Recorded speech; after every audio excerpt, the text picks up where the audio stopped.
And this is Matt and Janine, and we're coming to the end of the month of July. And as you are aware, this is Disability Pride Month. So we got a few things that we want to mention today. And And we wanted to do a separate video from our regular entertainment wrap up specifically for Disability Pride Month because the script for our next entertainment review is very long and we did not want this information to get lost in the shuffle of all of those reviews. So our next general entertainment wrap up will be out on August 18th. So the first episode, the first TV show episode that we are reviewing for Disability Pride Month is Kim Possible Season 3, Episode 1, Steel Wheels. A couple of months ago, we reviewed Motor Ed, which was the first episode to show the character Felix, who is in a wheelchair with cerebral palsy. And in this episode, Dr. Draken and Motor Shigo, Ed, yes, and Shigo more. and Motor Ed steal Felix's wheelchair. And what did you like about this episode? I really think it's a classic dynamic because, after all, it was the first episode of a 10 episode series of season 3 of that show on Disney Channel. And they were just a coward to really steal a wheelchair and just expect it to be better than Motor Ed's vehicle. But of course, when you join Kim and Ron and Felix together, and knowing that Kim from the first time got along better with Felix this time, especially when she joined them with it for a little festival of playing video games, then her skill paid off on this episode. The next TV show episode that we wanted to talk about today is Super Nanny. In this episode, We watched an episode that was from season 3 in 2006 about this family of 4 girls, the Bruno family. And the oldest girl, who was 15 years old at the time, had a more severe case of cerebral palsy. So that was where she needed therapy, especially to get out of her wheelchair. But I felt like the mother, even though she was helping her for a couple sessions a day, she wasn't getting enough of the exercise and emotion she needed, and especially with no interaction or bonding with the father, especially since he was getting the worst out of his second daughter named Taylor, 13. That just seemed dysfunctional for the whole family. In a typical episode of a Super Nanny, you would really see the younger kids really kind of kicking off and misbehaving. But it's mostly due to the lack that the parents just can't seem to figure out what to do to discipline. So normally, Joe Frost, who is the super nanny, comes in and deploys this technique where she puts the child in for a timeout. And no matter how long it would take, even though the child might go back and forth, the parent still has to put the child in place for a timeout. And then he has to come out, he has to stay there, and then once the parent tells her why they put it there, they have to say they're sorry first. So that's one of the first steps in disciplining a misbehaving child. But the second part was with Mariah. She was starting to really get along with her father, especially after they went for a swim. And then he finally was having this face to face talk with Taylor, helping her out when she was really being upset and kind of being challenged. I felt really bad for all of the kids in the family because they seemed to have a lot of trouble getting along with their dad, especially Mariah, who was the oldest daughter in a wheelchair with cerebral palsy. I really liked how Joe brought the whole family together, and then at the end of the episode, they were all playing shuffleboard. I thought that was a lot of fun to see. I used to remember when I was in Wells, Maine, at our trailer park, that in the playground section, they had a shuffleboard court. And I used to play a little bit of that. But, Gene, we also have on here Girl Meets World. Yeah, we just skipped that by mistake. So the next TV show episode that we wanted to talk about was season 2, episode 15 of Boy Meets World of Girl Meets World. Girl Meets World. Um, so Girl Meets World is the spin-off of Boy Meets World that came out in 2017 that focuses on Corey and Topanga's daughter Riley, who is played by um, Rowan Blanchard, and her best friend Maya, who is Sabrina Carpenter. Sabrina Carpenter. So this episode focuses around um, Riley and Maya's friend Farkle, who is the son of Minkus, who is the geeky kid from Boy Meets World. So he gets taken out of the class for special testing, and he realizes he is on the autism spectrum with Asperger's, and his love interest is another girl named Isabella, aka Smackle. And I thought they had a really cute dynamic, and this is our first episode of Girl Meets World, and I really like the chemistry of all the characters in this show. Corey Matthews, who is played by Ben Savage, is actually a teacher, so I'm assuming that after he graduated from high school in Girl Meets World, he went on to college to study teaching because he was probably inspired a lot by his teacher, Mr. Feeney, who was played by William Daniels in the original series. So also the message of this is you have to accept the people's differences if you think they're a little bit different than yours, especially since this character who assumed he had Asperger's syndrome found out he didn't, and it was Isabella who did. And if you're like me, who's also been diagnosed with Asperger's syndrome, I'm not trying ever to say things that make you feel like a little bit different because I'm very compassionate of what I say. So if you can think of anybody who you know who is like that, or you just want to reach out to me, just leave a comment below. The next TV show episode we are talking about today is season 2, episode 5 of The Facts of Life, Cousin Jerry. So, for those of you not familiar with The Facts of Life, this show was on in the late 70s and early 80s. It is a spin off of Different Strokes that focuses on Mr. Drummond's maid, Who was played by Charlotte Rae, who opens up a boarding school for girls in New York City. And in this episode, we meet Blair's cousin, Jerry, who is from out of state. This show is set in New York City, and I'm not really sure where her cousin is from. I think she's from Boston. So Jerry has cerebral palsy, and she was played by an actress who is a comedian who has cerebral palsy.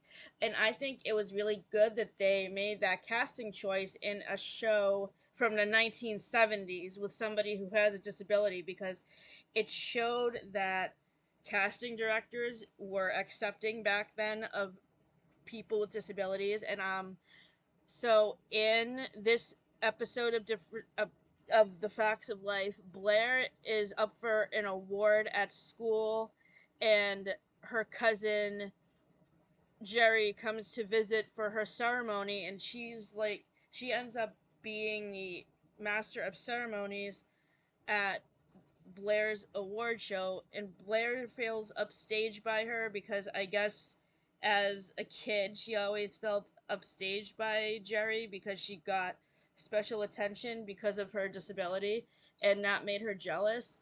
And I really think that Blair should have focused more on being supportive of her cousin instead of being jealous of her and focusing on a negative feeling she had towards her as a kid.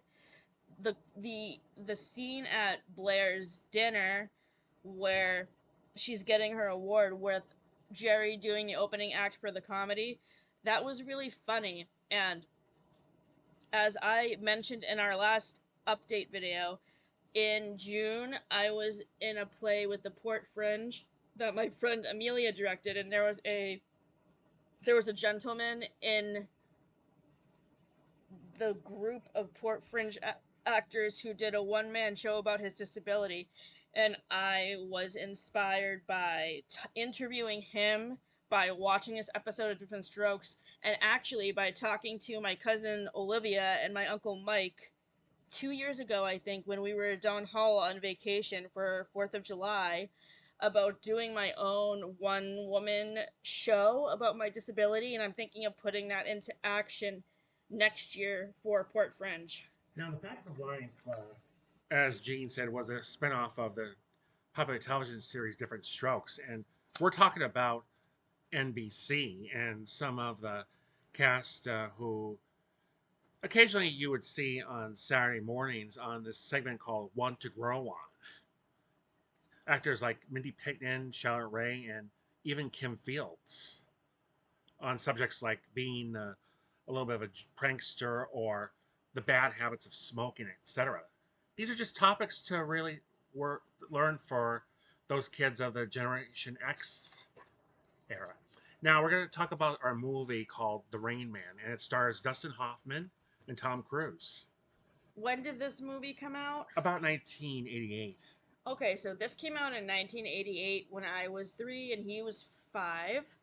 And as he was just saying, it stars Tom Cruise and Dustin Hoffman. So Tom Cruise's character loses his dad in an accident, and he realizes that he has a brother with autism who he never knew he had before because his parents never told him that he had a brother, because at a young age he was institutionalized because of his behavior, because of his autism. So um as a movie from the 1980s, I think Dustin Hoffman did a pretty decent job playing somebody with autism. He definitely got the personality traits down really well of a person who was autistic. His character reminds me a lot of Sheldon from The Big Bang Theory because he's so hyper focused on mathematics, and Sheldon is a scientist. Mm-hmm. So, what did you like about this movie?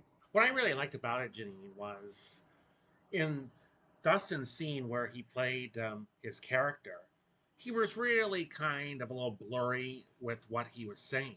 But in the same time, he seemed like he had a passion for baseball, He did. and he was bringing his portable television with him, even when they were going across the country to Las Vegas. Because at first they were trying to get on a plane, but it seemed like, based on his tardiness and being a little scared, they did end up going on it. Right. And considering this is 1988, the Las Vegas Strip, it was really more spread out back then before we had all those other chains and hotels that we see today. I cannot comment on that because I have never been to Las Vegas. Before I get into book reviews, I just wanted to ask. You know how we are always watching Friends? Yeah. Which characters on Friends do you think could be neurodivergent? Janine and I had a little bit of a talk about this when we were down in Hall while Janine was having her family vacation. But the day before right when we left, I was discussing with her on a walk that what I thought was the most neurodivergent of the characters was Ross Geller, Monica, and Phoebe. So I read an article on bustle.com that was by a Friends fan who is neurodivergent, and in this article she discusses how Ross and Monica could be potentially neurodivergent, and the thing that she focuses on is, for Monica, is how obsessive she is with neatness and being clean. And for Ross, the main thing that she noticed about him with neurodivergency was his hyperfixation on a certain topic. In his situation, paleontology and dinosaurs. And there's this, I don't remember which episode this is, but there's an episode where he's talking about dinosaurs in the coffee house, and the inner monologue of all of the other characters, basically they're all bored and they don't really want to listen to him. Monica is saying to herself, when is he going to be done? Rachel is looking at him with adoration, saying, I love how passionate he is about this. Gunther is saying, "How can how can Rachel be interested in him?" Chandler is wondering what superhero powers he would have, or if he would be Batman, which makes sense because Matthew Perry was obsessed with Batman. And Joey is humming a song to himself, and then Phoebe is like, "Who's singing?" Why do you think Phoebe is neurodivergent? I think the reason she is maybe because you told me one time that maybe she was diagnosed with autism. Okay, Plus, I think she was over obsessive with her songwriting.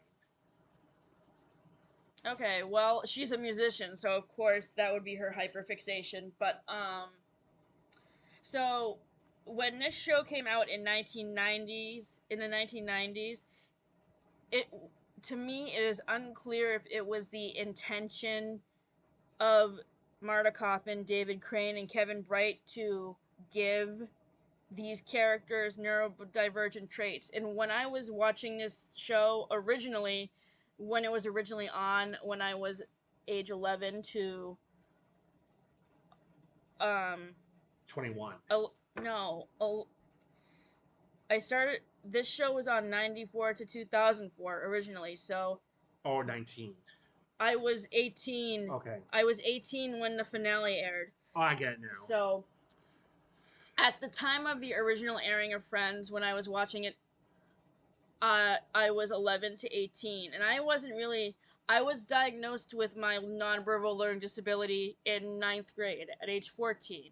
So after my diagnosis, I was able to latch on to noticing if the characters were neurodivergent. From ages 11 to 13, I didn't really care about that because that didn't really interest me.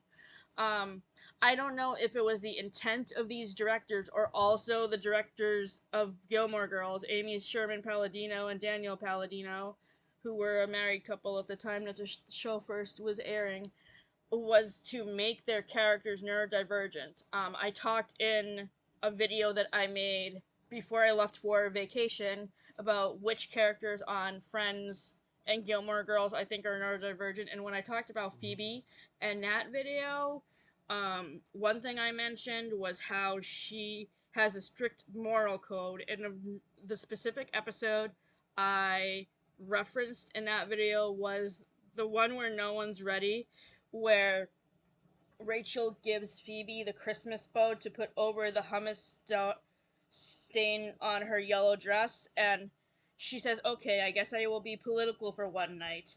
And Chandler was like, "What are you being political about?" And she's like, "Christmas, duh."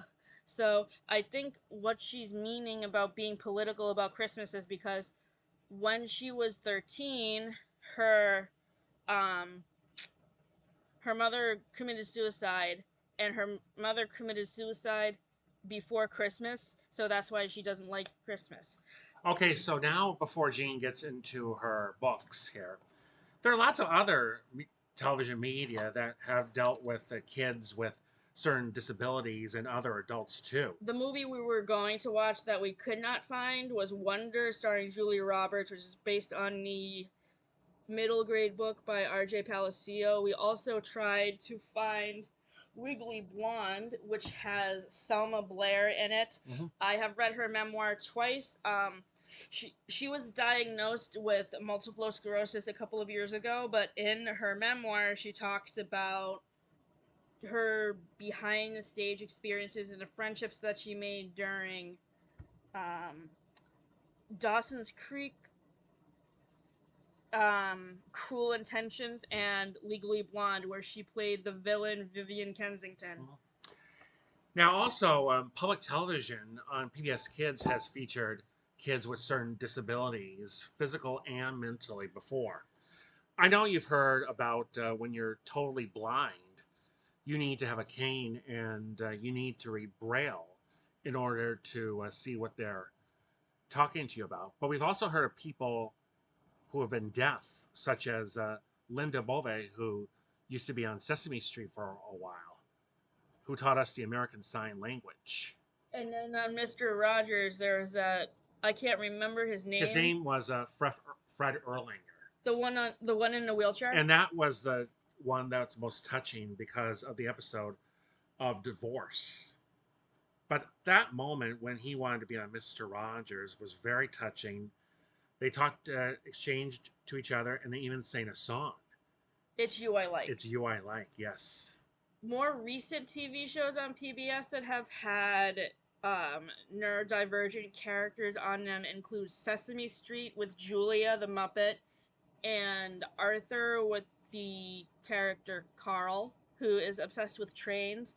I have personally never seen these episodes, so maybe we will watch them if we can find them on streaming services and review them at a later time. Okay, now you can mention the books, Gene. I already mentioned Mean Baby by Selma Blair a few seconds ago. Another book I am currently reading. This book was recommended to me by Carrie Can Read. She read it last year, I believe. This is a dark academia book called Cemetery Boys by Aidan Thomas. And the main character in this book, I believe, has ADHD. The next book is by my favorite author, Sarah Adams, who we met back in January when she came to speak about her book, Beg, Borrow, or Steal at Books A Million in South Portland. This book features a little girl who has epilepsy, and she signs up to get a guide dog unbeknownst to her father, and her father, who's named Jake, and the owner of the Seeing Eye Dog Company. Her name is Evie. They end up falling in love, and their romance is very cute.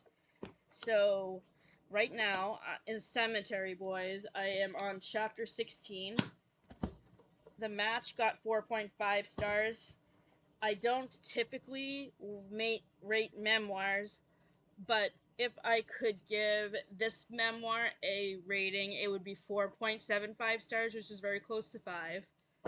The next book was a book that was actually recommended to me by Sarah Adams. This author was recommended to me by Sarah Adams. Her name is Chloe Leese. I actually read a book by Chloe Leese last Christmas called The Mistletoe Motive, which is a mystery book that features uh, a female protagonist that has autism. In this book, which is a romance book set in a college setting, the male main character is hard of hearing. I don't know anybody who's deaf, so I don't know who this book would be a good recommendation for, but if you liked The Mistletoe Motive, I think you will like this Bergman Brothers series, which is supposed to be like Shakespearean retellings. Like the next book in this series, which is called Always Only You, is supposed to be based on Taming of the Shrew, which is the same Shakespeare play that 10 Things I Hate About You is based on. And the final book that that I am currently reading, as Disability Pride Month comes to a close, is called To a Darker Shore by Lee Ann Schwartz. And this was recommended to me by Cindy over at With Cindy. She read it back in the springtime, and the main character in this YA fantasy book is autistic. Mm-hmm. So far, I am really enjoying it. I am on chapter 17, and my next reading update video will be up on my channel later this week. Please also be sure to listen to me on the radio on August 10th. I will be doing my birthday episode of the From Manhattan to Stars Hollow TBR podcast. And Kathleen and I, in addition to talking about stuff for the podcast, we will also be talking about Disability Pride Month and how we feel about issues related to Donald Trump getting rid of DEI. We'll be playing a lot of um, songs for my birthday and songs to get you guys energized to get involved politically. And as we said at the beginning, our next entertainment review video will be out on August 18th. So thank you for tuning into this special episode for Disability Pride Month of our entertainment wrap up. And have a good rest of the summer in August and September. And make sure those kids get ready for school. See you then. Bye.